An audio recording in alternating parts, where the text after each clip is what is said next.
मलेसियामा मृत्यु भएको हप्ता दिन पुगिसक्दा पनि भेटाएको छैन शव। परिवारले मुख्यमन्त्रीले लगाए सहयोगको गुहार।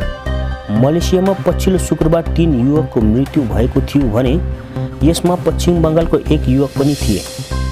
मलेसिया काम गर्न गएको उत्तर 24 परगना जिल्लाको बनगाउँ निवासी एक युवकको पनि दुर्घटनामा मृत्यु भएको थियो। तर घटनाको 7 दिन बितिसक्दा पनि ती युवकको मृतक शरीर घर पुगेको छैन। त्यसर्थ परिवारद्वारा मुख्यमन्त्री ममता ब्यानर्जीलाई सहयोगको गुहार लगाएको छ।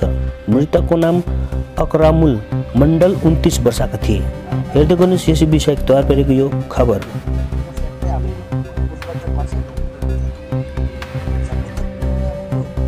আমার ছেলের সাথে শেষ কথা হয়েছিল, মা ভালো মন্দ জিজ্ঞেস করেছে, এই বলেছে, আর আমার সঙ্গে কথা হয়নি। ছেলে একদিন মৃত্যু হওয়ার একদিন আগে আমার কথা হয়েছে। এটা আমার কাজ করছিল রোডে, গিয়ে উল্টো সাইড থেকে মেরে দিয়েছে, গাড়িতে ধাক্কা দিয়েছে। দেশে অনেক কাজ ছিল, বিটাদের অনেক বলেছে, বিটা তোমার কাজে যাওয়া লাগবে না, বিদেশে বিটা যাওয়া লাগবে না। মা যাই, অনেক কথা দিয়ে বুঝোই, বৌজি হয়েছে, মা তোমাদের টাকা পয়সা কত খরচ করবো মা, ও মা আমরা দুটো বড় হয়েছে ইনকাম করি না, বিটা এই বলতো। গিয়েছিল মোটামুটি ধরেন আপনার বছর দেড়েক আগে। ক বছরের ভিসা ছিল?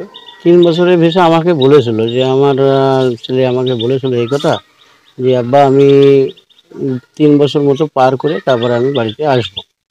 আর বেশি দিন বাকি ছিল না আর কি, মোটামুটি 50% হয়ে গেছিল। কাজ করতে হবে, কনস্ট্রাকশন লাইনেই কাজ করতো। বলেছিল যে কনস্ট্রাকশন লাইনে নিয়ে যাব, কিন্তু যে কথা বলে সে কথা বলিনি, অন্য কাজ করে দিয়েছে। ঠিক আছে, তা এখন কি অবস্থায় কোন কাজ করেছে না করেছে সেটা সে জানে আর মালিক জানে, আমি আর কি করে বলবো। আগামী ঈদের আগেই ছুটিতে হয়তো ফিরতো সামনে। ও তো আমার সঙ্গে যেদিনকে মরে যাবে সেই দিনই তার কিছু ঘন্টায় আগে আমার সঙ্গে কথা হয়েছিল। মোটামুটি শুক্রবার ভিতরে আমার সঙ্গে কথা হয়েছে 5টা 5:30টার ভিতরে। আর এই খবরটা কখন? আর এই খবরটা আসে মোটামুটি ওই স্যাটারডে 8টার ভিতরে। সেটা আমার বড় ছেলে, ওই ওর কাছে ফোন করে। হ্যাঁ, কোম্পানি থেকে। ও একটা ছেলে ওখানে বেঁচে আছে না। কি বলে ফোন করে?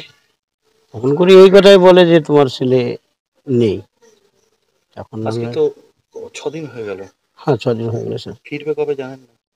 আর ফিরবে এখন মোটামুটি কথাবার্তা যে প্রসেসে চলছে সেই হিসাবে তো শনিবারের দিনই আসার কথা। আগামী শনিবার। মুখ্যমন্ত্রীর কাছে কোনো আবেদন করবেন? মুখ্যমন্ত্রীর কাছে আর আবেদন এই করব, তাছাড়া আর কি করব। যে আমরা গরিব মানুষ, বিদেশে গিয়েছিল, সে যদি আমার দিকে তাকায় বা আমাদের দিকে তাকায় তাহলে হয়তো। বয়স কত? ছেলের বয়স এই হিসাব করে তো মোটামুটি 26-27 বছর বয়স হবে। হ্যাঁ, বিয়ে হয়েছে। বাচ্চা আছে? হ্যাঁ, বাচ্চা আছে, একটা মেয়ে আছে। তাহলে তাদের তো নিয়ে চলতে হবে এখন। সে তো অবশ্যই। হ্যাঁ, যদি আপনাদের সবারই দ্বারায় যদি আমাদের কোনো মানে ব্যবস্থা আর কি করবে সেটা তো সেই জানে, কিন্তু আমার দুঃখ এই যে ছেলেটা আর কোনোদিন আসবে না।